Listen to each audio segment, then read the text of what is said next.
तुम्हारी फाइलों में गांव का मौसम गुलाबी है, मगर ये आंकड़े झूठे हैं, ये दावा किताबी है। अपनी कविताओं में ऐसी खरी खरी कहने वाले जन कवि अदम गोंडवी की आज जयंती है। यूपी के गोंडा जिले के अट्टा परसपुर गांव में 22 अक्टूबर 1947 को जन्मे रामनाथ सिंह उर्फ अदम गोंडवी एक ऐसे कवि थे जो अपनी कविताओं से जिंदगी के कड़वे सच को बेबाकी से लिखते थे। उनके शेर सत्ता को कटघरे में खड़ा करके सवाल करते थे। उनकी गजलें समाज की सड़ी गली सोच, जातिवादी ढांचे पर वार करती थी।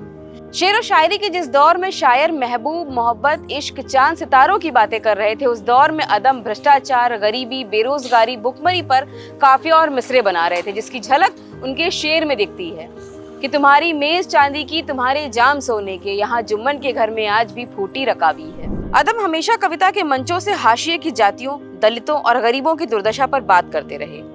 जब वो कहते हैं कि भूख के एहसास को शेरों सुखन तक ले चलो या अदब को मुफलिसों की अंजुमन तक ले चलो, तो ये साफ झलकता है कि कविता या शायरी की हदें केवल श्रृंगार रस तक सीमित नहीं है। माटी की महक कविताओं में रचने वाले कवि अदम गोंडवी ने रचने से ज्यादा कहने को चुना और सच कहने को चुना।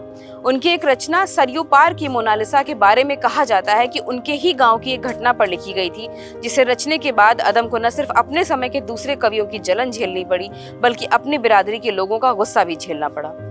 मगर अपनी आखिरी सांस तक अदम ने सच कहना नहीं छोड़ा।